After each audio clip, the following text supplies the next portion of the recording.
नमस्कार, मुद्दा देख रहे हैं आप और मैं हूं आपके साथ ज्योति सांगवान। आगामी लोकसभा और विधानसभा चुनाव के लिए हरियाणा अभी से तैयार नजर आ रहा है। सियासी दल पहले से कहीं अधिक सक्रिय हो गए हैं। हरियाणा के लगभग सभी बड़े नेता ग्राउंड पर नजर आ रहे हैं। चुनावी तैयारियों की हम बात करें तो चुनावी तैयारियों में हरियाणा कांग्रेस एक कदम आगे नजर आ रही है और इसलिए हमने कहा चूंकि कांग्रेस ने हिमाचल और कर्नाटक मॉडल पर अभी से गारंटी देना शुरू कर दिया है। ऐसे में आज कांग्रेस के अलग अलग मुद्दों और वादों को लेकर दी जा रही गारंटी पर चर्चा करेंगे। क्या कांग्रेस की चुनावी गारंटी वोट की गारंटी बनने वाली है? क्या ये विनिंग मंत्र साबित होगा? और कांग्रेस के इन भारी भरकम वादों का दूसरे दलों के पास तोड़ क्या होगा? चर्चा होगी, पहले रिपोर्ट आप देखें।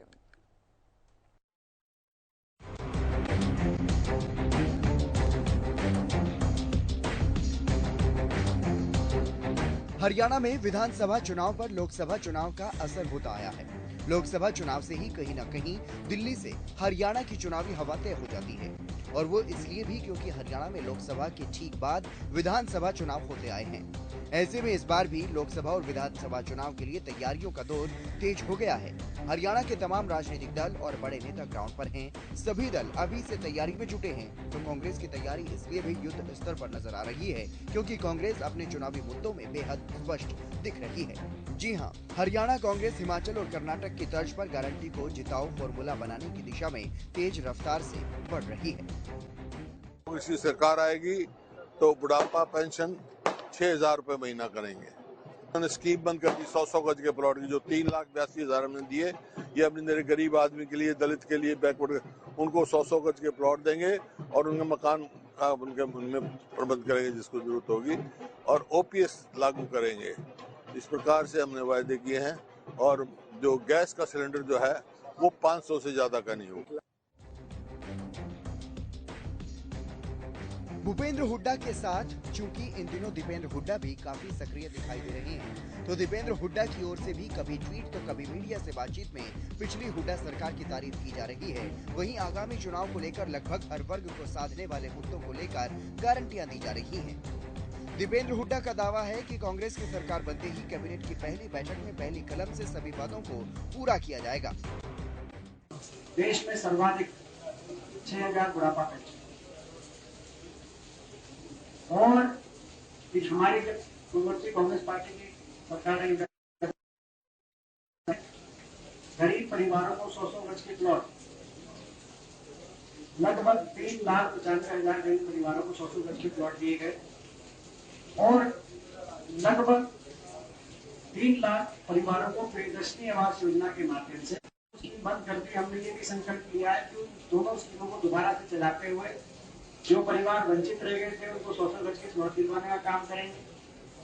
जहां वो प्लॉट मिल गए थे उन कॉलोनियों को विकसित कराने का काम करेंगे और हर गरीब परिवार जिसको प्लॉट मिला वो 2 कमरे के सरकारी मकान शुदा किचन और बाथरूम सेट के सरकारी सहायता से बनवाने का काम करें। ये भी हमने एक संकल्प लिया। इसके साथ साथ किसान के लिए न्यूनतम समर्थन मूल्य की एमएसपी की गारंटी और खिलाड़ियों के लिए पदक लाओ पद पाओ की ओपीएस बहाल की जाएगी। घरेलू गैस सिलेंडर 500 रुपए में दिया जाएगा। 300 यूनिट तक बिजली मुफ्त। 2 लाख खाली सरकारी पदों पर भर्तियां। गरीब परिवारों को 100 गज मुफ्त प्लॉट। बुढ़ापा पेंशन 6,000 करेंगे। किसानों को एमएसपी का वादा। पदक लाओ पद पाओ का वादा। हरियाणा कांग्रेस वादों को गारंटी के तौर पर पेश कर रही है, तो सीएम मनोहर लाल ने कांग्रेस के इन वादों को लेकर आड़े हाथों लिया। तो जिनके हिसाब किताब कमजोर होते हैं वो ऐसे कुछ ना कुछ फेंकते रहते हैं, तो हिसाब किताब ये आदमी अपने हिसाब से करता है। उनके हिसाब किताब सारे कमजोर हैं और कहाँ क्या करेंगे क्या नहीं करेंगे, इस प्रकार के लुभावनी चीज़ों के माध्यम से कोई जनता प्रभावित तो ऐसा नहीं है। जो हम कर रहे हैं वो हम बता रहे हैं, उसके प्रति जनता का आकर्षण है कि हमने इतना सब कर दिया है। हर एक की इनकम बढ़ाने का काम हम अपने जिम्मे ले रहे हैं, हर एक को रोजगार देने का काम कर रहे हैं, सेल्फ एम्प्लॉयमेंट के नाते कर रहे हैं, नौकरियों के नाते कर रहे हैं। तो लोगों की इनकम बढ़ाना ये हमारा पर्पज़ है, ना कि बाकी चीज़ों पर एक सस्ते लोकप्रियता के नाते से और ये चीज़ें करें। ये जो भी करते होंगे वो अपने ढंग से करते होंगे। हम तो जनता के हित में जो चीज़ें वो सब कराएंगे। लिहाजा हरियाणा में चुनावी सुगबुगाहट तेज हो गई है। एक तरफ गठबंधन को लेकर अलग अलग तरह की अटकलें, कयास और बयानबाजी हैं। गठबंधन में मिलकर लड़ने या अलग लड़ने को लेकर संशय है तो इनेलो परिवर्तन पदयात्रा के जरिए परिवर्तन का दावा करते हुए खोई हुई जमीन को तलाश रही है। लेकिन कांग्रेस बड़े और लगभग हर वर्ग को लुभाने वाले वादों को गारंटी का नाम देते हुए कहीं न कहीं घोषणा पत्र ही प्रदेश के सामने रख चुकी है। ऐसे में देखना ये है कि क्या कांग्रेस की ये गारंटी कांग्रेस को वोट मिलने की भी गारंटी साबित होंगी। क्या हिमाचल और कर्नाटक की तरह हरियाणा में कांग्रेस की नैया पार होगी और दूसरे दल कांग्रेस की इन गारंटी का क्या तोड़ निकालेंगे। News desk Haryana news. ऐसा ना नॉर्मल तेल होगा ना राधा नाचेगी। हुड्डा की सरकार तो आनी नहीं कभी भी, तो इसलिए जो मर्जी कहता रहे और ना इसके झांसे में कोई आता है। इसने पहले भी बहुत झांसे दिए थे लोगों को और लोगों ने इसको देखा हुआ जो कुछ इन्होंने करा सत्ता में आने के बाद।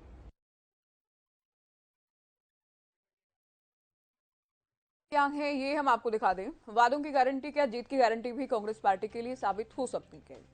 क्या लोक लुभावन वादों से हरियाणा कांग्रेस की नैया पार होगी। हिमाचल कर्नाटक मॉडल क्या हरियाणा में भी काम करेगा, क्योंकि वहां भी वादे किए गए, मुद्दों पर चुनाव लड़ा गया, जो कि कांग्रेस का दावा भी है। कांग्रेस के वादों का दूसरी पार्टियों के पास तोड़ क्या होगा, ये सवाल हम इसलिए पूछ रहे हैं क्योंकि कांग्रेस ने भारी भरकम बड़े वादे कर दिए गए हैं। लोक लुभावन वादे अगर कहा जाए तो इसमें भी दो राय नहीं होगी। तो क्या दूसरे दल इससे भी अधिक लोक लुभावन वादे करेंगे,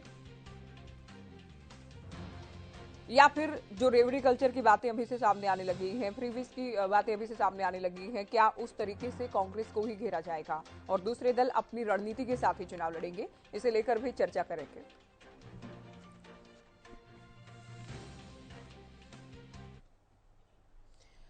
तो आज का मुद्दा क्या है ये आपने जाना, रिपोर्ट आपने देखी, आज के सवाल क्या कुछ होंगे ये भी आपने देखे। खास पैनल हमारे साथ जुड़ गया है। हरियाणा बीजेपी से प्रवक्ता प्रवीण अत्री जी हमारे साथ हैं, कांग्रेस प्रवक्ता बजरंग दास गर्ग जी चर्चा में जुड़े हैं, जेजेपी प्रवक्ता विवेक चौधरी जी डिबेट में जुड़ चुके हैं, इनेलो का पक्ष रखने के लिए रजत पंजेटा जी हमारे साथ हैं और वरिष्ठ पत्रकार राजेंद्र जादून जी हमारे साथ चर्चा में जुड़े हैं। स्वागत है आप सभी का। शुरुआत बजरंग दास जी आपसे।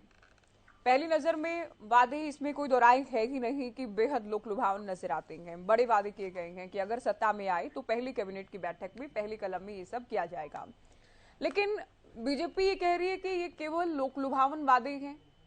अनिल विज को आपने रिपोर्ट के बाद सुना ही कि ना नोमन तेल होगा ना राधा नाचेगी। जब सरकार बननी ही नहीं है तो वादे कुछ भी कर दिए जाएं, फर्क नहीं पड़ता।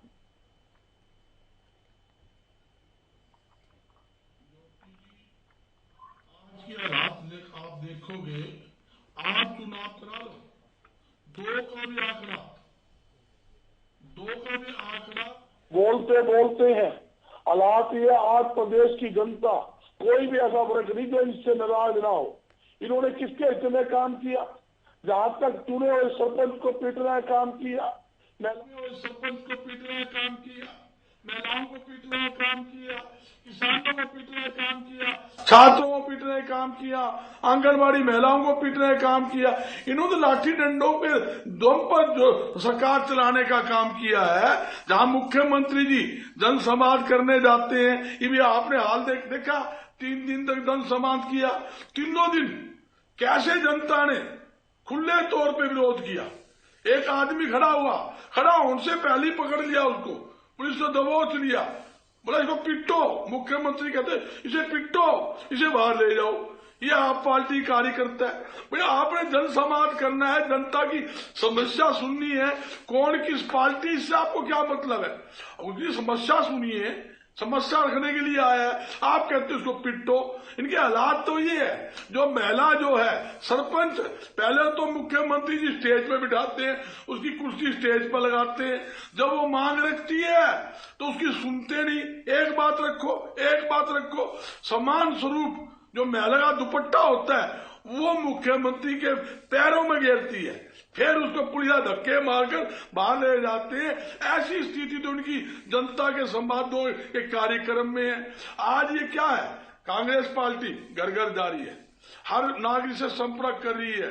कांग्रेस का हर नेता, हरियाणा का हर कार्यकर्ता घर घर संपर्क करके जनता की समस्या सुन रहा है, उसको उठा रहा है, ताकि सोई हुई सरकार उसको जगाया जा सके। इन्होंने बात कही वायदे की, अरे वायदे तो हमने पहले भी किए थे, वो भी पूरे किए। 2005 से लेकर 14 तक देख लो, जो भी हमने वायदा किया, एक वायदा ऐसा बता दो हमने पूरा नहीं किया। हमने वायदे किया सरकार बनती, किसानों का कर्जा माफ हमने किया, हमने दुनिया भर के टैक्स माफ करे, किसानों को राहत दी, व्यापारियों को राहत दी, उद्योगपतियों को राहत दी, व्यापार बढ़ाया, उद्योग बढ़ाया। आज हम कहते हैं कि हमारी सरकार आएगी, इन्होंने जो बुढ़ापा पेंशन काटी है, जिंदा ताऊ ताई की पेंशन काटी है, वो पेंशन भी बहाल करेंगे और 6000 बुढ़ापा पेंशन देंगे, 300 यूनिट बिजली फ्री देंगे।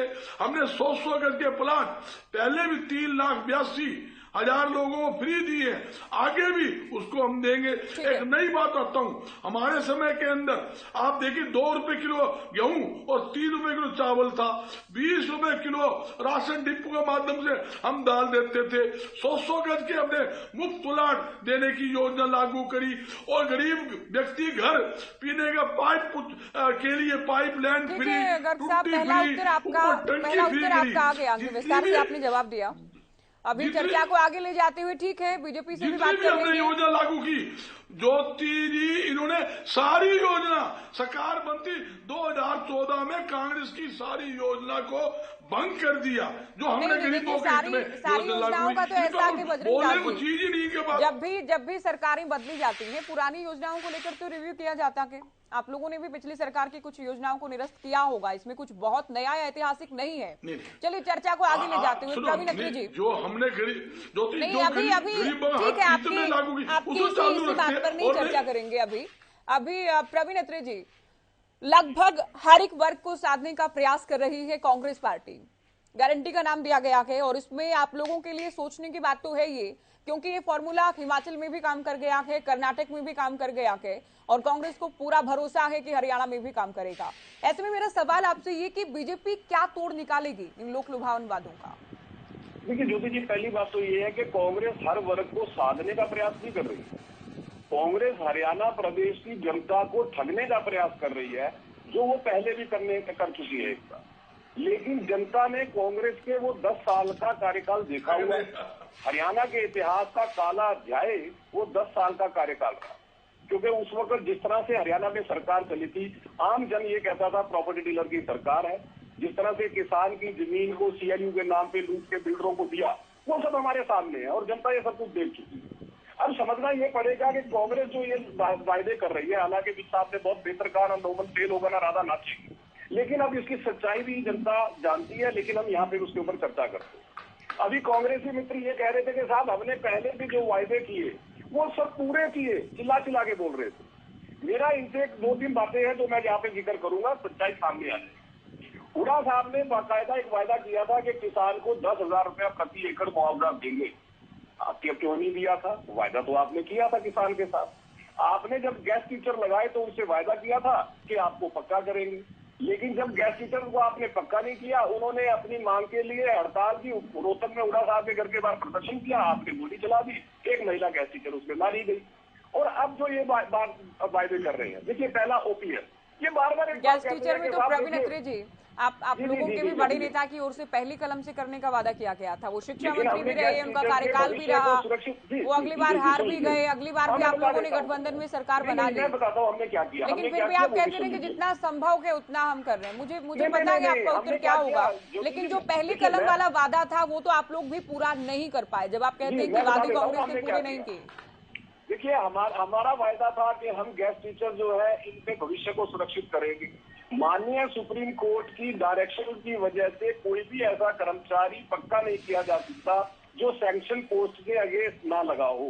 हुड्डा साहब भर्ती करके गए थे, इसीलिए हमने तो मैं तो वादे का जिक्र कर रही हूँ ना, वादा करते वक्त ध्यान नहीं रहता क्या? सुप्रीम कोर्ट की गाइडलाइंस याद नहीं रहती? रामविलास शर्मा जब ये कहते हैं पहली कलम से पक्का कर देंगे, तो उसी तरह के वादे अब ये लोग कर रहे हैं कि कैबिनेट की पहली बैठक में सभी वादे पूरे कर देंगे। OPS की जहां तक बात है, कितना फिजिबल है नहीं है, तो ये तो पहली कलम से हिमाचल में करने का ऐलान भी कर दिया गया पहली कैबिनेट बैठक में। अगर आप मेरी बात सुनेंगे तो दर्शकों को भी समझ में आ जाएगा और मुझे लगता है थोड़ा बहुत आपको भी समझ में आए। चलिए समझाइए। टीचर से वायदा किया, कानूनी अड़चन होने के बावजूद हम विधानसभा के अंदर बिल लेके हमने लाके उनका भविष्य सुरक्षित किया, ये किया हमने। हमने कांग्रेस की तरह झूठ नहीं बोला, हमने कांग्रेस की तरह अपने वायदे से नहीं मुकरे। अब मैं बताता हूँ ओपीएस में कांग्रेस ने क्या किया। आपने हिमाचल का जिक्र किया, कांग्रेस की जिक्र करती है। हाँ। 18 मई को ही हिमाचल बिजली विभाग के कर्मचारियों ने बाकायदा रोड स्वरूप एक बैठक की और ये बात वहां पे मांग की सरकार से हिमाचल की कि 10,000 बिजली कर्मचारियों को ओल्ड पेंशन स्कीम में शामिल नहीं किया गया है। कांग्रेस या तो उनको शामिल करे वरना वो इसके खिलाफ हड़ताल करेगी। ये है ओपीएस की सच्चाई, जिसकी बात आप भी यहाँ कर रहे हैं। ये किया हिमाचल की जनता और कर्मचारियों के साथ कांग्रेस ने वहां। हमें इन बातों को देखना पड़ेगा कि आपने वायदा करके वोट तो ले लिया, लेकिन आपने वायदा पूरा नहीं किया। अब उसके बाद एक और बात सुन लीजिए, इनका एक वायदा है जिसका ये कहते हैं बुढ़ापा पेंशन को 6,000 रुपए कर देंगे। जब ये सत्ता में 10 साल थे तब इनको बुजुर्गों की याद क्यों नहीं आई थी? तब इन्होंने 10 साल में मात्र 500 रुपए ही बढ़ाए, तब इनको बुजुर्गों की याद नहीं है। क्या हरियाणा की जनता इस बात को नहीं जानती है? क्या हरियाणा की जनता इस बात में विचार नहीं करेगी? अब ये कहते हैं हम 100 गज के प्लॉट दे देंगे दलित वर्ग को। देखिए ये वही दलित वर्ग है जिसके साथ कांग्रेस सरकार में मिर्चपुर कांड में क्या हुआ, गोहाना कांड में क्या हुआ, और जो 100 गज के प्लॉट है उसकी सच्चाई तो सातरों गांव हिसार जिले का है, उनके ग्रामीणों ने बता दिया। वो लगातार प्रदर्शन करते रहे कांग्रेस के खिलाफ। क्या आपने हमारे हाथ में रजिस्ट्री समाधि लेकिन प्लॉट तो दिए नहीं, वो आज से प्लॉट ढूंढ रहे हैं। ये सच्चाई है इनके प्लॉट की। और जिस तरह से ये कह रहे हैं कि साहब हम तो 300 यूनिट बिजली फ्री कर देंगे सत्ता में आने के बाद। देखिए पहली बात तो हमें समझनी पड़ेगी कांग्रेस की स्थिति है मरता क्या नहीं करता। वो कोई भी झूठ बोलने को तैयार है सत्ता लोलुपता में। ठीक है प्रवीण अत्रे जी, आपने ये तमाम बातें कही, लेकिन सत्ता में थी तब हरियाणा के नागरिक को बिजली नहीं मिलती थी। एक टिप्पणी, ठीक है, बात है अभी मैं बिजली नहीं मिलती थी मेरा, ठीक है, मेरे सवाल का उत्तर मात्र 2 से 2.5 घंटे बिजली मिलती है दिन में। ठीक है, है, इन बातों को हरियाणा की जनता जानती है। जो भी तो ये ओके, आप लोगों की रणनीति ये होगी प्रवीण अत्रे जी, आप जनता को याद दिलाएंगे कि 10 साल में हुड्डा सरकार में क्या हुआ। जनता के बीच में जो हमने काम किए हैं और कांग्रेस की सच्चाई जनता के सामने बताएंगे कि आपके साथ भारतीय जनता पार्टी बुलाट बोल रही है, कांग्रेस फिर आपके साथ झूठ बोल के धोखा करने का प्रयास करेंगे, बताएंगे। ये बुलाट बोल रही है, जो विकास किया जनता के साथ आप लोग कांग्रेस की सरकार ने क्या किया। ठीक है, पूर्ववर्ती सरकार जो रही हुड्डा साहब की उसकी खामी आप लोग बताएंगे। ठीक है, ये आप लोगों की रणनीति होगी। बताना पड़ेगा कि ये वही धोखेबाज है जो पहले धोखा कर चुके हैं आपके साथ। ये फिर दोबारा से नया पता लगा के आए, बताना पड़ेगा जनता को, और जनता जानती है इन बातों को। हम अपने विकास कार्यों को गिनवाएंगे कि हमने क्या काम किए। ओके, तो ये होगी प्लानिंग आप लोगों की, ये रणनीति होगी कि आप लोग एक तरफ तो अपनी सरकार के कार्य गिनवाएंगे, उपलब्धियां गिनवाएंगे, उनको लेकर जनता के बीच जाएंगे। हुड्डा सरकार में 10 साल में क्या नहीं किया गया, जो वादा था उसे लेकर भी जनता के बीच जाएंगे। खैर, गेस्ट टीचर को लेकर मेरा जो सवाल था प्रवीण अत्रे जी, आप उस पर बुरा तो मान गए, लेकिन मेरा सवाल आपने नहीं समझा। नहीं, आपने कहा कि मैं आपको समझा दूं। ठीक है, मैं तो हर एक पार्टी से पूछती हूँ कि आप लोग वादा करते तब क्यों नहीं याद रहते कानूनी पेज। ठीक है, वो बात आपने उसका आंसर कर दिया। आपने जो टिप्पणी की उस पर मैंने जवाब दिया। जरूरी नहीं है कि मुझे हर कानून की जानकारी हो, ऐसा जरूरी नहीं होता। नहीं, मैं तो नेताओं से बात, ठीक है, भविष्य को सुरक्षित करके दिखाया। ठीक है, दिल लेके आया। मैं जिस नेता ने वादा किया था उसकी बात कर रही थी। विवेक जी, आप लोग क्या करेंगे? आप लोग क्या कांग्रेस से भी लंबी लाइन खींचेंगे वादों को लेकर? क्योंकि एक तरफ तो बात यह है कि ये रेवड़ी कल्चर है, लेकिन अगर ये है भी तो कर्नाटक और हिमाचल में तो कामयाब हुआ है। वहां भी अलग अलग वर्गों को साधने का प्रयास किया गया लोक लुभावन वादों से। ठीक उसी तर्ज पर, उसी डायरेक्शन में कांग्रेस हरियाणा में चल रही है। अगर कर्नाटक की आप बात करते हैं, कर्नाटक एकमात्र प्रदेश इनका था जहाँ इनका संकट था। आज के दिन बातें तो की जाती है पर संकट नहीं है। अभी मैं सुन रहा था बजरंग दास जी कह रहे थे घर घर जा रहे हैं, घर घर जा रहे हैं, घर घर जाके लोगों को बता रहे हैं। अरे आप अपने नेताओं के घर ही चले जाइए ना। इनके 5 अध्यक्ष कभी इकट्ठे नहीं होते, ये बातें यहाँ बैठ के बड़ी बड़ी है। हमने क्या करना है वो हमारी पार्टी की रणनीति है और हमने जो काम किए हैं गठबंधन में सोने का काम की सुन लीजिए। आप सही कह रहे हैं, मैं क्या कह रहा हूँ, आप बिल्कुल सही कह रहे हैं, आपने बिल्कुल सही कहा। ये बात आप अपने नेता को बताइए जिनका नहीं दिखता। आप अपने नेता को बताइए, हमें ना बताइए। देश की जनता बताएगी कि कौन चीजें और कौन से आप बताने वाले कोई नहीं है। ज्योति जी यही बोल रहे हैं कि जब ये बंद हो जाएंगे मैं शुरू कर दूंगा। बजरंग जी, इनके पास मैंने बहुत धैर्य से सुनी जो इन्होंने झूठ बोला, अब मैं इनके झूठ को पकड़ने का काम कर रहा हूँ तो ये बातें कर रहे हैं। करना पड़ेगा क्योंकि आपने इस प्रदेश को धोखा बदलने में आपको सुनना पड़ेगा क्योंकि जिस तरह से आपने इस प्रदेश की जनता को 10 साल ठगा, ज्योति जी आपको चिल्ला के काम नहीं चलेगा आपका। इनका हर डिबेट में यही काम है, सिर्फ अगर बजरंग जी आप ऐसे डिबेट करना चाहते हैं तो इसी तरह डिबेट कीजिए। बजरंग दास जी, ये क्या है सर, ये डिबेट अभी किसी को अपना पहला उत्तर तो कंप्लीट करने दीजिए। आप ये क्या तरीका है बताई जाती है, बहुत तकलीफ होती है बजरंग दास जी, क्या तरीका है? अगर मैं ओपनिंग स्टेटमेंट ले रही हूँ सभी प्रवक्ताओं से, उसमें भी आपको आपत्ति है? नहीं, ये केवल समय की बर्बादी है, इसके अलावा कुछ नहीं है सर। ये चिल्ला चिल्ली में कुछ नहीं समझ आ रहा। स्टार्टिंग देखिए ज्योति जी कैसे कर रहे हैं। तो स्टार्टिंग से आपको आपत्ति है, आप लिख कर रखिए। आपको अगली बार अगले राउंड में जब टाइम दिया जाएगा तो आप आंसर दीजिएगा। आपने कुछ भी बोला, मैं सुनता गया, वो याद दिलाएंगे हम बार बार। आपने कुछ भी बोला, मैं सुनता गया। विवेक जी, लेकिन देखिए, ठीक है, अभी ओपीएस का आप लोगों ने पिछली बार वादा किया था, कांग्रेस वादा कर रही है। हालांकि बात अलग है, हुड्डा साहब ने हरियाणा में बनती थी। नहीं बजरंग जी, मैं बिल्कुल नहीं चाहती आपको शुरुआत में ही म्यूट करवाना पड़े। निवेदन कर रही हूँ आपसे, आप सुने। ओपीएस को लेकर वादा है, आप लोगों ने 5100 का वादा किया था। अब भूपेंद्र हुड्डा, दीपेंद्र हुड्डा वादा कर रहे हैं कि हम 6000 कर देंगे। इसके अलावा भी कई बड़े वादे हैं। तो आप लोग क्या कहेंगे अब जनता को कि हम क्या करेंगे? 5100 से अधिक करेंगे अगली बार? ओपीएस को लेकर जो कहा था, जब आप जाएंगे कर्मचारियों के बीच तो क्या कहेंगे, ये बताइए आप। मैं वही जवाब, अगर आप मौका देंगे तो जवाब दूंगा। आज जहां तक की बात रही 5100 पेंशन की, आपके भी संज्ञान में ये होगा, जो डिपार्टमेंट माननीय दुष्यंत चौटाला जी के पास है, उनका रेवेन्यू इंक्रीज करने का दुष्यंत चौटाला जी ने काम किया। सभी डिपार्टमेंट, चाहे एक्साइज डिपार्टमेंट हो, चाहे रेवेन्यू डिपार्टमेंट हो, सभी डिपार्टमेंट का रेवेन्यू उन्होंने बढ़ाने का काम किया। और उसी सोच को लेके हमने ये वादा किया था। और आज भी हम इस बात से मुकरे नहीं है कि हम नहीं करेंगे। हम आज भी ये बात कहते हैं, आपके प्रोग्राम में भी दुष्यंत जी ने कहने का काम किया कि हम कोशिश में हैं कि किस तरह किया जाए। क्लियर कट सरकार नहीं है। अगर हमारे क्लियर सरकार होती, जेजेपी की अकेली सरकार होती, तो सारे वादे जिस तरह से पहले पूरे किए गए वो भी किए जाते। अगर मैं 75% की बात करूं, उसको हमने लाने का काम किया, विधानसभा में पास कराने का काम किया, जो हमारा सबसे बड़ा मुद्दा था। अगर मैं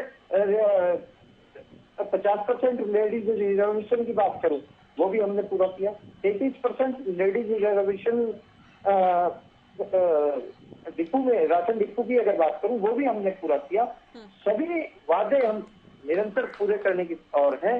और वादे जो बात कर रहे हैं कांग्रेस के साथी, वो वादा कहाँ गया जब राहुल गांधी जी राजस्थान में जाके कहते थे कि सरकार बनते ही किसानों का कर्जा माफ करने का काम करेंगे। आज तक किसी किसान का कर्जा माफ हुआ हो तो बताएं। ओपीएस का आपने जिक्र किया, हिमाचल के अंदर ओपीएस में क्या हुआ वो अभी अत्रे जी ने बताने का काम किया। किस तरह बिजली विभाग के कर्मचारियों ने धरना देने का काम किया और इनको खिलाफत करने का काम किया। ये लोग वो हैं जो सोनीपत को ये सोचते थे कि सिर्फ फार्म हाउस, रिजॉर्ट और ऐश प्रस्ती की जगह है। आज के दिन हमने सोनीपत को भी उभारने का काम किया। सोनीपत खरगोदा के अंदर भी हमने मारुति को लाने का काम किया। और अगर रोहतक की बात करूं, रोहतक के अंदर फुटवेयर इंडस्ट्री लगाने का काम 500 एकड़ के अंदर हमने किया। हम आज लोगों को यही बातें बताएंगे कि क्या क्या काम हमने किया। हम उसी सोच के साथ चल रहे हैं और उसी सोच के साथ चुनाव में जाने का काम करेंगे। पर वादे वो करने चाहिए। मैं बार बार कहता हूँ, हमें पता था हमने क्या ये वाकई क्या कह रहे हैं आप? वादे वो करने चाहिए जो पूरे कर पाए, ये कह रहे हैं? नहीं, मैं उसी बात पे आ रहा हूँ। वादे वो करने चाहिए जिसका आपके पास रोड मैप हो। हमारे पास रोड मैप है ज्योति जी। आज भी मैं ये बात कहता हूँ, अगर हमारे के पास तो फिर 2 रोड मैप होने चाहिए थे विवेक जी, कि अगर बहुमत में आए तो ये वादे पूरे होंगे, गठबंधन में आए तो इतना कर पाएंगे। ज्योति जी, चुनाव में कोई भी पार्टी जाती है, चुनाव में ये सोच के नहीं जाती कि अलायंस में जाएंगी। हमने एक ही सोच थी कि सरकार बनाने का काम करेंगे। पर हरियाणा प्रदेश की जनता ने जो फैसला सुनाने का काम किया, उसको हमने सर माथे रखने का काम किया। आज के दिन अगर आप हमारे पास रोड मैप नहीं है तो आज ये देखिए ना किस तरह डिपार्टमेंट का रेवेन्यू बढ़ने का काम हो। आज इन्वेस्टमेंट कैसे आ रही है। आज जो लोग कहते थे कुछ नहीं रहा, मारुति गोवा में चली गई, आज कैसे आ गई मारुति। आज और कंपनियां, बड़ी बड़ी कंपनियां कैसे आ रही हैं? ये बातें हैं, सिर्फ बातें जितनी मर्जी बना लें। हम तो ये कहते हैं वादे वो, मैं बार बार कह रहा हूँ, वादे वो करना चाहिए जिसका रोड मैप हो। हमारे पास रोड मैप है, अच्छा, रोड मैप है, और अगर हमारी क्लियर सरकार होती है, रोड मैप तो रखा रह जाएगा ना जब वादे पूरे नहीं किए। ओपीएस को लेकर कहा था, क्या हुआ? 5100 का आपने जिस हमारे प्रोग्राम का कॉन्क्लेव का जिक्र किया उसमें आप सीएम के बयान का भी जिक्र कर दें। सीएम तो कह चुके हैं ठीक है दुष्यंत प्रयास करते रहे, लेकिन सरकार तो हमारी है, वो हमारे गठबंधन के सहयोगी हैं, लेकिन सरकार उनकी नहीं है। और इस बार जो बीजेपी ने जितना वादा किया था 3000 रुपए, उतना ही किया जाएगा। तो उसके बाद भी क्या कोई इफेक्ट बढ़ती स्थिति है? उसके बाद भी आप लोग जनता को कोई आशा उम्मीद बांधना चाहते हैं 5100 रुपए को लेकर, जब सरकार के मुखिया ही कह चुके हैं? मैं एक चीज कह रहा हूँ, वो बात तो मैंने शुरुआत में ही कह दी, हम गठबंधन के साथी हैं, क्लियर कट सरकार नहीं। अगर क्लियर कट सरकार होती तो हम पूरा वो करते, और अभी भी कोशिश में है। अगर हम जो डिपार्टमेंट्स लॉस में चल रहे थे उनको प्रॉफिट में ला सकते हैं तो हम ये भी कर सकते हैं। अच्छा, ये भी कर सकते हैं। और ज्योति, अगर भूपेंद्र सिंह हुड्डा ने ओपीएस हरियाणा में बंद ना की होती तो कांग्रेस को झूठा वादा करने की जरूरत ही ना पड़ती। बंद भी तो भूपेंद्र सिंह हुड्डा से नहीं की थी हरियाणा में। बिल्कुल, अब ये झूठा वादा कर रहे हैं बार बार। चले झूठा है सच्चा के ये तो नहीं कह सकते, लेकिन हुड्डा साहब ने अगर बंद नहीं की होती और अगर उनके बाद की सरकारें भी बंद नहीं करती, सरकार लेकर आई थी, हमारे उदाहरण सरकार ने केंद्र में बंद की थी, ये बता दो ना 2004 के अंदर। मैं तो आपको डेट तक बता रहा हूँ कि 18 मई के अंदर बैठक हुई है बिजली विभाग के कर्मचारियों की। मैं तो 2004 में किसने बंद की थी? केंद्र सरकार की, भारतीय जनता पार्टी की सरकार ने 2004 में मनमोहन सिंह ने बाकायदा हुड्डा साहब को बैठक में बुला के हुड्डा साहब को समझाया और हुड्डा साहब ने आके अनाउंस कर दिया कि बंद करवाई आपने। ये तो 2007 से सरकार बंद हुई थी भाई, उनके समय में बंद हुई केंद्र सरकार के अंदर। 2007 में हरियाणा में बंद हुई थी, बार बीच में बोलते हैं। हुड्डा साहब मुख्यमंत्री 2004 में केंद्र सरकार ने 2006 में हरियाणा में बंद करने का फैसला लिया गया था। हुड्डा साहब के पहले कार्यकाल में 2006 में बंद करने का कदम उठाया गया था। अब मैं देखिए रजत जी इंतजार कर रहे हैं। मानता हूँ ज्योति जी, मानता हूँ मैं। ठीक है, हुड्डा साहब खुद भी मान चुके हैं सदन में कि आपको ये लगता है, सरकार को ये लगता है कि हमने भूल की और हमें इस बात का एहसास है, तो आप लोग सुधार दीजिए या फिर सरकार में आके हम तो इस भूल को सुधारने वाले हैं, कह चुके हैं, ये ऐलान वो कर चुके हैं। हालांकि ये भी दिलचस्प है कि उनको अब इस बात का एहसास हुआ कि उसके बाद 2009 के इलेक्शन में गए, 2014 के इलेक्शन में गए, तब उनको नहीं लगा कि भूल हुई। रजत पंजेटा जी, देखिए बड़े वादे कांग्रेस पार्टी कर रही है, आप लोगों ने भी शायद पेंशन को लेकर 7,500 रुपए का वादा किया है। हम तो शुरू दिन से ही बोल रहे हैं जी, पहले से ही बोल रहे हैं, हमने कोई क्या नया ये इतने मैं ठीक है, मैं ये नहीं कह रही कि आप लोगों ने देखा देखी में किया गए, क्या इस तरह के वादे ये पूरे हो पाएंगे आने वाले दिनों में? जो कांग्रेस कर रही है कि 100 गज के प्लॉट हम देंगे, 500 रुपए में सिलेंडर हम देंगे, 6,000 रुपए पेंशन हम कर देंगे, आप लोगों के भी कुछ बड़े वादे होंगे आने वाले दिनों में, देखेंगे। क्या ये पॉसिबल हो पाएगा इस तरह के वादों को पूरा कर पाना, जब एक तरफ ये कहा जाता है कि पूरा हरियाणा कर्ज के बोझ के नीचे दब चुका है, विपक्ष ये कहता है? देखिए ज्योति जी, किसी समय पे 1985 में कभी ये भी कहा जाता था कि बुढ़ापा पेंशन तो लग ही नहीं सकती, कभी ये भी कहा जाता था किसानों के कर्ज माफ नहीं हो सकते, कर्ज भी माफ हुए। इंडियन नेशनल लोकदल है ये पार्टी जो कहती है वो करेगी निश्चित तौर के ऊपर, चाहे हमें कहीं से कुछ भी करना हो। हम जो वादा करेंगे, औरों का मुझे पता नहीं क्या कौन क्या वादा कर रहा है, लेकिन हम जो वादा करेंगे वो निश्चित तौर पे हम पूरा करके दिखाएंगे, क्योंकि जो कहा है वो पहले भी किया है, चाहे चौधरी स्वर्गीय साहु देवीराज जी ने किया हो। बहुत ऐसी योजनाएं थी सरकार आपके द्वार, हम खुद जाते थे, आज हमारी यात्रा लोगों के द्वार पे जा रही है, तो वो लोग देखते हैं कि सरकार में होने के बाद भी आएंगे, बिना सरकार में भी जो बिना गाड़ियों के पैदल चल के अपना संघर्ष में, इतनी कड़कती धूप है ज्योति जी, लोग इसी गाड़ियों में नहीं गांव में जा रहे, तो हम तो पैदल और निरंतर चल रहे हैं इतनी गर्मी के अंदर भी, 42, 43, 46 डिग्री टेम्परेचर में लोग एसी के कमरों और गाड़ियों से बाहर नहीं निकले, तब भी हमारी यात्रा निरंतर तौर पे चल रही है, आपको भी अच्छी तरह पता है। तो हमने पहले बुढ़ापा पेंशन किया, उससे हमने अनुसूचित जातियों की लड़कियों के लिए कन्यादान की तो वो योजना शुरू करी थी, अपनी बेटी अपना धन योजना शुरू करी थी, हमने पंचायतों को ग्रांट भी दी, इनाम भी दिया 5 से 10 लाख रुपए तक का, जो काम अच्छा करती है। ग्राम विकास समिति का हमने गठन किया, महिला पुलिस थानों का हमने किया, बहन अगर भाई को कराएगी। उसमें स्टाम्प ड्यूटी रजिस्ट्रेशन का उसमें हमने वो किया। 15 साल के कच्चे कर्मचारी थे, उसमें रजिस्ट्रेशन फीस वगैरह नहीं लगेगी, उसकी बात कर रहा था मैं। 15 साल वाले जो कच्चे कर्मचारी थे वो हमने पक्के करने का काम किया।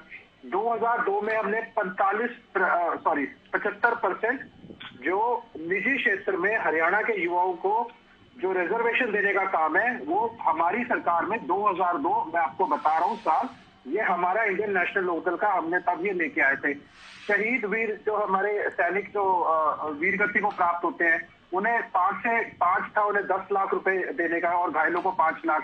उसके बाद बिजली के बिलों में सरचार्ज हमने खत्म करने का काम किया।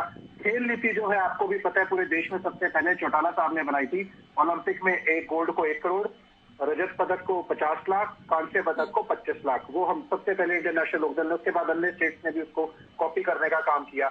उसके बाद रोडवेज के जो खिलाड़ी हैं उनको बस में जो रोडवेज में जो खिलाड़ी और महिलाएं हैं उनको जो ट्रैवल है महिलाओं को अलग अलग, चाहे वो राखी का दिन हो, स्पोर्ट्स वाले पेपर देने जा रहे हो, कुछ बच्चे हैं उनको भी हमने वो फ्री करने का काम किया। ठीक है पंडिता जी, आपको एक बार बीच में रोकते हुए आपसे ही मैं सवाल पूछूंगी। अब तो चूंकि 4 योजनाएं हो गई हैं आप लोगों की सरकार के बाद, आप लोग जब से सरकार में गए हैं, जब इलेक्शन में जाएंगे, अगर आप लोगों ने जो काम किया या उपलब्धि हासिल की उनको गिनाने से ही सरकार आती तो आप लोग इतने दिन से तो विपक्ष में नहीं होते। आपको लगता है कि ये काम, ये उपलब्धियां, ये कदम, ये फैसले इतने पसंद किए गए होते तो आप लोग इतना लंबा टाइम तक विपक्ष में रहते? और लगता है कि इन्हीं उपलब्धियों के सारे आप लोग मैदान में जा पाएंगे, इनको पसंद करेगी जनता इस बार? वो तो ज्योति जी पहले सवाल का आपका ये जवाब था कि इंडियन नेशनल लोकदल जो कहती है वो करती है, पहली बात। और दूसरी बात, ऐसा नहीं है जनता के लिए कोई काम करे, जनता के हित में काम करे तो जनता उसे पसंद ना करे। अगर पसंद ना करते होते तो हमें फुल मेजोरिटी की सरकार भी मिली। उसके बाद हम मुख्य विपक्षी दल भी रहे 10 साल तक, 2009 से लेकर 19 तक। हमें पसंद किया होगा तभी हम सरकार में थे और मुख्य विपक्षी दल थे। और अगर आप बात करें केवल एक 2019 के चुनाव की, जो कि आप खुद कहते हो पास्ट को बार बार मत खंगेलो, तो वो सिर्फ जो था वो जजपा की मेहरबानी थी। आखिरी वक्त में पार्टी ना टूटती तो सरकार बनी पड़ी थी निश्चित तौर के ऊपर। अच्छा। लेकिन आखिरी वक्त के ऊपर तो अत्रे जी थोड़ी ना छोड़ के चले जाते अगर ऐसे भीतर घात ना होता। हमारी पार्टी में होते और प्रवक्ता बन के बैठे होते, आज हमारी पार्टी के प्रवक्ता भी होते, कई मीडिया एडवाइजर टू सीएम होते। तो हाँ, नहीं मैं सच कह रहा हूँ, ये तो बात आखिरी वक्त के अंदर, आखिरी वक्त में भीतर घात हुआ। ठीक है, ये पुरानी बातें हैं। 2018 में आप ये अलग बातें हैं, आप तीनों ही एक ही पार्टी के प्रवक्ता होते थे, ये बीती बातें हैं। 3 प्रवक्ता इस पैनल पर 3 अलग अलग दलों से हैं, ये तीनों एक ही पार्टी से थे। लेकिन अब जो स्थिति है, मैं ये सवाल कर रही हूँ, ये काम अगर इतने ही पसंद आते तो कभी तो आप लोगों को सरकार में आने का मौका मिलता। और मुख्य विपक्षी पार्टी होना पसंद होना तो नहीं है, सरकार में होना जनता की पसंद होना है। ज्योति जी वो मौका मिलेगा आगे, बार बार थोड़ी ना काट की हांडी चलती है। अगर ऐसी, आप एक बात बताइए, अगर ऐसी हमारी हालत होती जो आप मान रहे हो तो क्या 45% वोट शेयर हमारा इलाहाबाद में आ जाता? 3 पार्टियों के अगेंस्ट लड़ रहे थे हम, फिर तो हमारे को हिसाब से हरियाणा में बैठने के हमारे को 45% वोट शेयर कैसे आएगा? इलाहाबाद में तो मार्जिन कम हुआ, बीजेपी ने बहुत अच्छा इलेक्शन लड़ा। उसका जिक्र भी तो कर लो। ज्योति जी हमारा बताओ यहाँ पे, 1 मिनट ज्योति जी, हमारा आदमपुर को मैं क्या मिला साथ 1 मिनट अत्रे जी, जो मैं बोलना चाहता हूँ उसे बोलने दीजिए। जो आप बोलवाना चाहते हैं उसको भी आ रहा हूँ। जिक्र कर दो ना, वोट का जिक्र हो रहा है तो आदमपुर का भी जिक्र कर दो साथ साथ। आदमपुर आप क्या बात करते हो? कुलदीप बिश्नोई जी की पार्टी को आप अपनी पार्टी का जिक्र कर दो भाई, आपका हुड्डा जी का जिक्र कर दो भाई, जींद उपचुनाव का जिक्र कर दो, किसी और का भी कर लो। मैं तो ये कह रहा हूँ, अरे जो मैं तो आपको याद कि जींद उपचुनाव का जिक्र कर दो, आदमपुर का जिक्र कर दो, क्या मिला था बता दो यहाँ पे। अभी मैं ना ज्योति जी, पहले मेरे समय में, पहले तो मुझे बोलने दीजिए। अभी मैं इनके समय में इनको हर एक बात पे काउंटर करूंगा। आपको ज्योति जी बता दूं, हमारा 5.63% वोट शेयर बढ़ा था, हमें 45% वोट शेयर मिला था। दूसरा आती है अब भाजपा के ऊपर। भाजपा क्या कह के आई थी कि हम 1,80,000 जिनकी सालाना आय है उनको एजुकेशन फ्री देंगे। आप एक बात बताइए, आप 500 रुपए क्यों मांग रहे हैं? भाजपा ने कहा था सबको घर देंगे 2022 तक। आज प्रधानमंत्री आवास योजना के तहत सिर्फ 19% काम हुआ है उसके ऊपर, जो 2022 में खत्म हो जाना चाहिए था। इन्होंने कहा था किसानों की आय दुगनी करेंगे। आप एक बात बताओ, ये पीएम आशा योजना क्यों बंद कर दी भैया आपने? प्राइस सपोर्ट PSS-MIS क्यों बंद कर दिया आपने? 500 करोड़ का स्किल डेवलपमेंट का प्रोजेक्ट लेके आएंगे, 25 लाख युवाओं को जॉब देंगे, ये भाजपा का घोषणा पत्र था। कहाँ है वो 25 लाख जॉब, कहाँ है वो 500 करोड़ का स्किल डेवलपमेंट?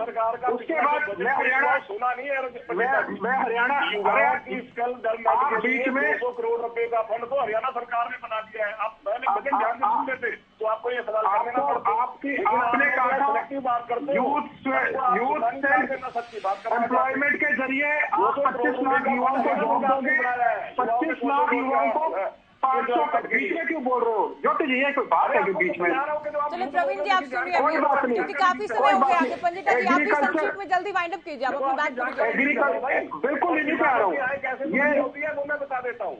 अभी नहीं बता, अपने समय में बताना शुरू कर देता हूँ, अपने समय में बताइए, मैं बताना शुरू कर देता हूँ। अरे मेरा वक्तव्य तो खत्म होने दो भैया, अरे मेरा वक्तव्य किसान को डाइवर्सिफिकेशन करवाते हुए इस तरह से खाद्यान्न के उत्पादन में लगाया जिससे किसान का खर्चा कम हुआ। समझिए, किसी के अंदर किसान को जो लाभ हो रहा है पहले उसको देख लीजिए, पता लग जाएगा। मुझे पता है कितना लाभ हो रहा है। एक बात जो वायदा किया वायदा किया पूरा किया। आप मेरे बीच में वायदा किया रहे हो, वायदा पूरा करने की बात की आपने आप लोगों की बात जो विधानसभा के पटल यहाँ बैठ के कह रहे हैं हम तो हर बात क्या हुआ था उस वायदे का? बिजली के बिल माफ करने का वायदा किया था। अब डिबेट ऐसी होगी। अजय जी सुनिए, आप सुनिए अभी, सुनिए देखिए ऐसे हम आगे बढ़ ही नहीं पाएंगे, पंडिता जी से आगे ही नहीं निकल पाएंगे। आप बीच में बोलेंगे तो हम आगे नहीं बढ़ पाएंगे। इनका उत्तर कंप्लीट होने दीजिए जल्दी, आप भी जल्दी बात पूरी कीजिए। अजय जी बीच में सारा का सारा ये क्या तरीका है? बीच में मैं बोले जो कोई एतराज नहीं, लेकिन कुछ क्लैरिटी कर दे। आप खाद मिल रहा, फर्टिलाइजर की सब्सिडी आपने लाखों करोड़ कम कर दी, एफडीआई की सब्सिडी आपने खत्म कर दिया का भाव कितना फिर आप शुरू हो गए। पंडिता जी ठीक है, आपने अपनी बात जहाँ तक है कह ली है, आपने बता दिया है कि हम अपनी उपलब्धियों पर चुनाव लड़ेंगे, हम जो वादे, हम परिवर्तन यात्रा कर रहे हैं, हम जनता के बीच में जा रहे हैं, आप कह चुके हैं। ज्योति जी अगर ऐसे ही अगर आप ये बीच में बोलने को आप सपोर्ट कर रहे हो, आप मुझे मैं कहाँ कर रही हूँ, मैं कब किया मैंने? इनको चुप नहीं कराया, ये तो चुप हो चुके हैं पंडिता जी, ये तो हो चुके हैं, ये शांति से सुन रहे हैं अभी। मैंने करनी नहीं डिबेट, आप ही छोड़िए ये क्या परीक्षा करने की। पंडिता जी आप बात नहीं, आप ऐसे नाराज नहीं, आप ऐसे नाराज मत होइए, आप बात को मैं आपको सर मैं आपको कितनी बार कह चुकी हूँ, आप बात कंप्लीट कीजिए। कितनी बार कह चुकी हूँ मैं, बात कंप्लीट कीजिए।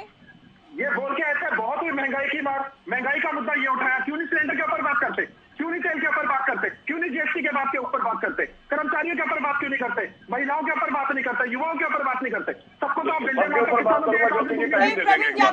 अभी सुनिए, ऐसे आगे नहीं बढ़ पाएंगे, एक दूसरे के बारे में आप लोग बोलेंगे। किसानों की आय कहाँ से दुगनी होगी, आप मुझे ये बताए, आप मुझे बताए युवाओं को रोजगार कहाँ से मिल गया? 25 लाख रोजगार इसके अंदर है, तो आप कहते हो 1,82,498 जो पद है वो खाली पड़े हुए हैं, उसके बाद आपने 13,500-14,000 पद ठीक है पंडिता जी, सब कुछ इसी उत्तर में कह लेंगे तो अगली बार क्या कहेंगे आप? एक तो आप देखिए नाराज मत होइए, मैं सभी को रोकती हूँ जो भी बीच में बोलते हैं, मैं सभी को रोकती हूँ, आप जानते हैं, आप अच्छे से जानते हैं इस बात को।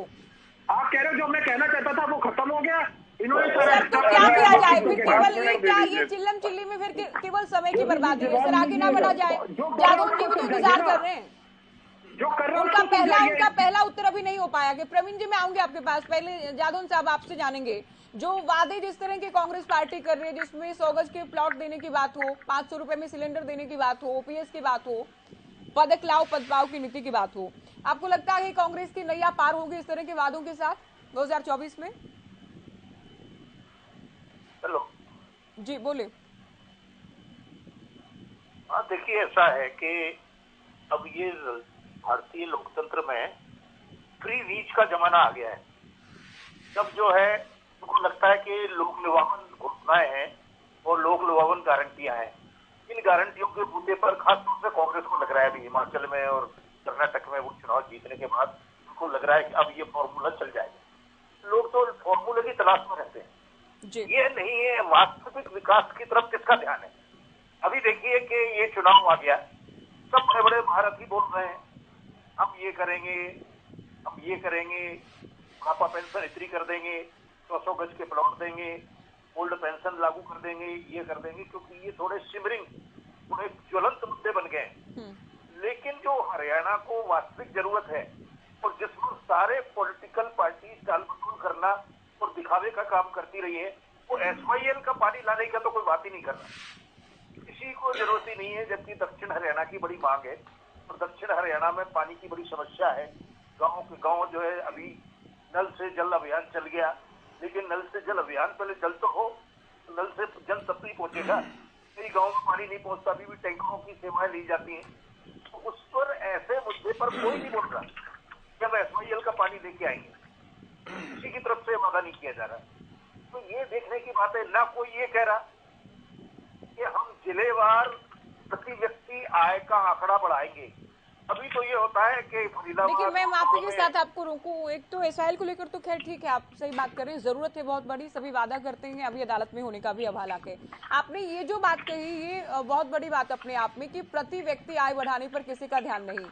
सीएम की कल की ही बाइट है, सीएम ने कल ही चंडीगढ़ में प्रेस वार्ता में कहा कि हम प्रति व्यक्ति आय बढ़ाने पर हमारा फोकस है और हमारा प्रयास भी ये है कि लोगों को सक्षम बनाया जाए, ना कि उन्हें फ्री में कुछ दिया जाए। तो कल ही सीएम मनोहर लाल की ओर से कहा गया। बाकायदा मुख्यमंत्री परिवार उत्थान योजना चलाई हुई है सरकार ने, ज्योति जी। बाकायदा 1 लाख परिवारों को शुरुआत में चिन्हित किया है, जिनकी आमदन को बढ़ाने का काम सरकार ने शुरू किया। जी ठीक है जादौन साहब, मैं इसलिए बात कह रही हूँ कि सीएम ने कल की बयान दिया है कि हम प्रति व्यक्ति आय बढ़ा रहे हैं और हरियाणा में बढ़ी है पहले के मुकाबले। केवल गुड़गांव फरीदाबाद की मत बात कीजिए ज्योति। जादौन साहब, अब इनका उत्तर पूरा होने दीजिए। ठीक है सर, जिलावार, अच्छा जिलावार बात कर रहे हैं आप। राजेंद्र जी बात पूरी कीजिए। देखिए, ऐसा है कि मेरा ये कहना था कि अभी तक हम दावा कर देते हैं कि हमारी प्रति व्यक्ति आय इतनी हो गई, इतनी हो गई। सवाल ये है कि आपके तमाम जिलों में क्या स्थिति है।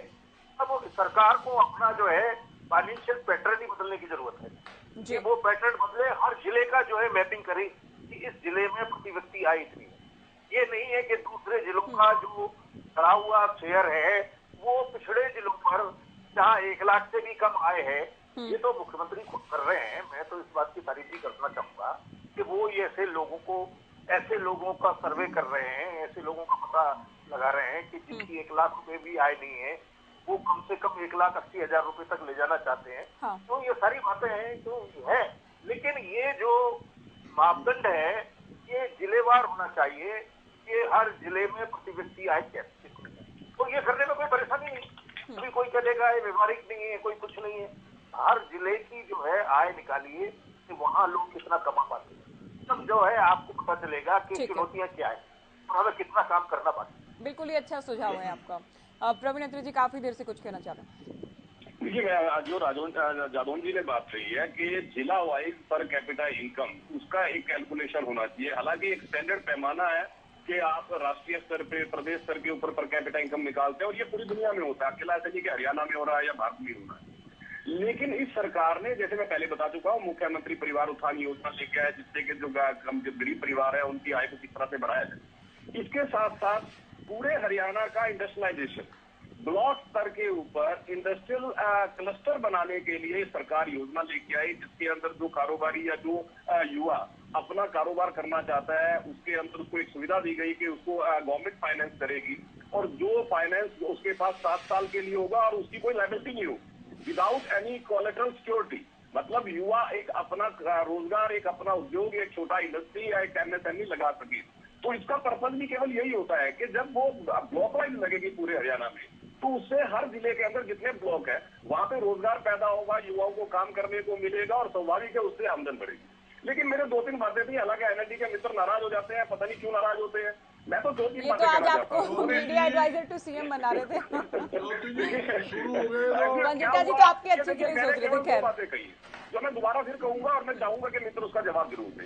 देखिए, मित्र ने कुछ बातें कही जिसके अंदर एक तो उन्होंने व्यक्तिगत हो गए कि प्रवीण जी ना छोड़ते, अब मैं थोड़ा स्पष्ट कर दूं कि मुझे क्यों छोड़ना पड़ा, जिससे कि बार बार ये सवाल ना पूछे। भाई, अगर पार्टी का नेता सार्वजनिक मंच से खड़ा होकर ये बोलेगा कि जी मैं जात पहले हूँ, पॉलिटिशियन बाद में हूँ, अगर आप राजनीति को जातिवाद पे लेके जाओगे तो स्वाभाविक है कि हर आदमी का जातिवाद को पसंद नहीं करता, कास्ट पॉलिटिक्स को पसंद नहीं करता और ये बात आपको सोचनी चाहिए। दूसरी बात ये कहते हैं देखिए किसानों के लिए, मैंने तो केवल इतना कहा था कि साहब आप कह रहे हैं कि आप जो वायदे करते हैं आप उसको पूरा करते हैं। मैंने केवल एक छोटा सवाल पूछा कि साहब जब आप चुनाव लड़ रहे थे 2000 के अंदर आपने एक वायदा किया था कि सत्ता में आते किसानों के बिजली के बिल माफ करेंगे। जब आप सत्ता में आए किसान आपके पास आपने वायदा किया था माफ कर दीजिए, लेकिन आपने किया आपने बजाय उनकी बात सुनने के कि आप 80% रिकॉर्ड बिल माफ किए। अगर आप इतने किसान जैसा कि आप दावा करते हैं लेकिन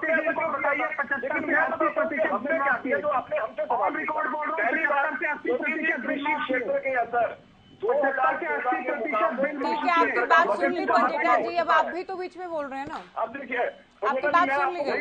आपकी जानकारी के लिए थोड़ा सा ये होगा कि आपको लगेगा और आपको गुस्सा भी नहीं आएगा। वर्तमान सरकार ने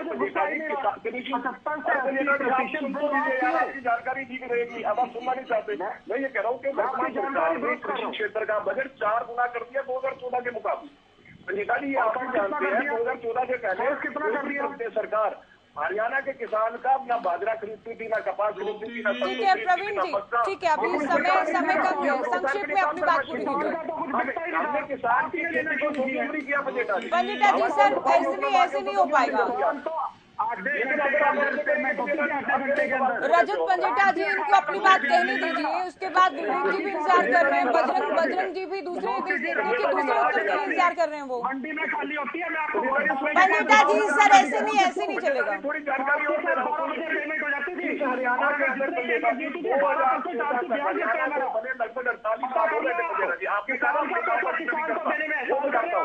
वर्तमान सरकार ने हरियाणा प्रदेश युवा छात्राओं के लिए देखिए सबसे बड़ा पॉइंट है कि 2014 तक मात्र 29 कॉलेज होते थे।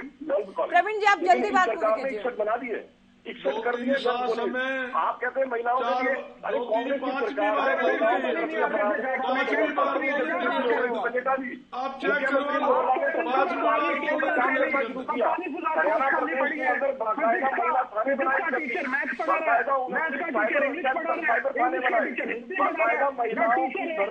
चलिए अभी मैं चर्चा को आगे ले जाना चाहूंगी प्रवीण जी। पंडिता जी आप भी सुनिए, क्योंकि देखिए ये आपको जिस बात से दिक्कत परेशानी थी शिकायत थी आप भी तो वही कर रहे हैं ना। अभी आप भी तो साथ साथ बोल रहे हैं पंडिता जी। मैंने इनको भी रोका था, मैं आपको भी रोक रही हूँ। तो आप हमारा सच तो सुन दो यार, हम आपका झूठ भी तो सुनते हैं भाई। प्रवीण जी सर समय कम है, आप समझिए समय कम है। विवेक जी ठीक है, हरियाणा की जनता के लिए जो काम किया है वो काम ही तो हमारे विपक्षी मित्रों की बुखलाहट का कारण है। ये काम, ये उपलब्धियां जो आपको लगता है सरकार की विपक्ष की बुखलाहट का कारण है। ठीक है सर, आपकी बात यहाँ कंप्लीट होती है अभी। विवेक जी, बजरंग जी आएंगे आपके पास भी। विवेक जी अभी नहीं पंडिता जी सर ऐसे डिबेट नहीं हो पाएगी, फिर मैं भी शांत हो जाती हूँ, आप ही बोलती रहिए। विवेक जी, जहाँ दूसरी पार्टियां वादे कर रही हैं, जनता के बीच जा रही हैं, आप लोगों का अभी यही क्लियर नहीं है कि आप लोग साथ लड़ेंगे, मिलकर लड़ेंगे, नहीं लड़ेंगे, इसी बात को लेकर संशय की स्थिति अभी। ज्योति जी, चुनाव में समय है और ये फैसले चुनाव के समय पे लिए जाते हैं और उस समय पे इसका जवाब मैं अच्छे तरीके से दे पाऊंगा। और जो मेरे साथी अभी बात कर रहे थे, मैं सभी से उम्मीद करूंगा कि धैर्य से सुनने का काम करें। मैं सारी डिबेट में अपनी बारी में बोल रहा हूँ, किसी के बीच में नहीं बोल। अभी पंजेटा जी ने एक बात की कि 2002 में 75% कानून हमने लागू करने का काम किया। टीवी पे बैठ के पूरा झूठ तो ना बोला जाए। जैसी पार्टी, जैसे नेता और वैसे प्रवक्ता नॉन सीक्रेट 2002 में सुनने का काम करो, सुनने का काम कर, बीच में नहीं बोलना। 2002 में अगर आपने लागू किया था तो आज के दिन आपके नेता ने अभय सिंह चौटाला जी ने जब विधानसभा में ये पास हुआ तो क्यों समर्थन किया? उस टाइम उन्होंने क्यों नहीं कहा? आप बताइए। आप यहाँ बैठ के कुछ भी झूठ बोलते जाएंगे, हम सुनते जाएंगे। कर रहे हैं ज्योति, अपनी बारी में बोलना, अपनी बारी में बोलना, बीच में नहीं बोलना। हमने किया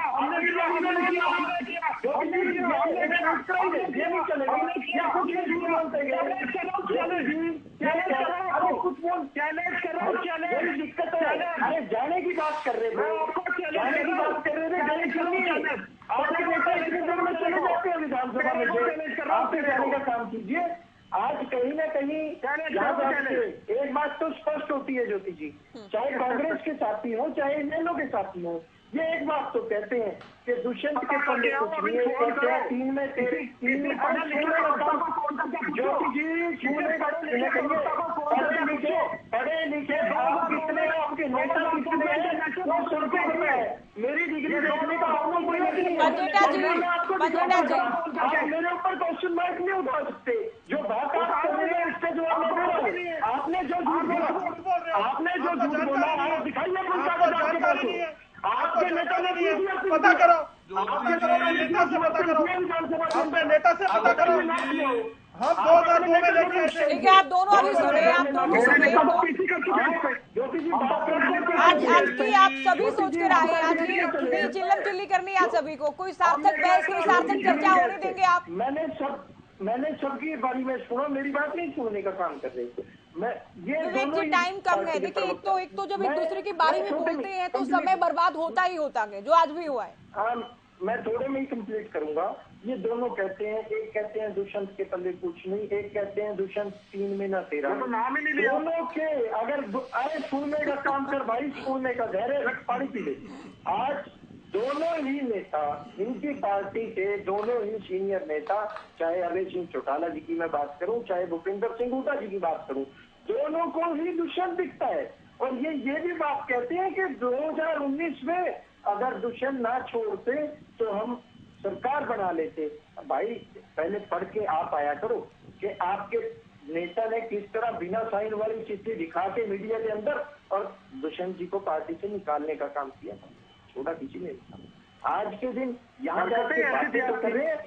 अभी कहाँ आप लोग क्या विषय से क्या चर्चा करने लग जाते हैं? जेजेपी और इनेलो प्रवक्ता को रोजाना जेजेपी बनने पर, इनेलो दो फाड़ होने पर आप लोगों को रोजाना चर्चा करनी है। हमने कभी तो बाहर निकले आप लोग इस चैप्टर से। बजरंग दास जी का आखिरी कमेंट, शुरुआत में ये बोले थे, उसके बाद सभी को सुन रहे हैं बहुत शांति से। ठीक है बजरंग जी बोलिए।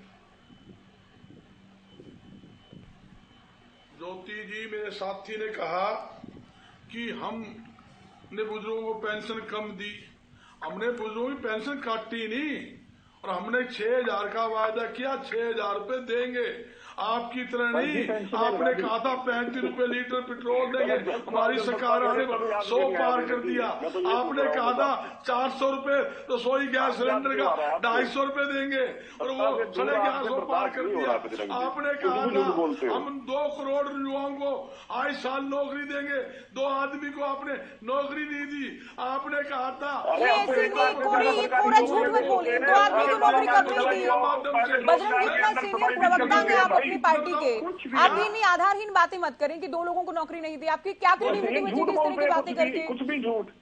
आप अपनी विश्वसनीयता का तो ध्यान रखिए कम से कम। आप ये कहें कि नौकरियां दी गई लेकिन कम दी गई, हम ज्यादा देंगे। मैं बोलता हूँ हरियाणा गठन के बाद मनोहर सरकार में सबसे अधिक नौकरियां दी गई हैं।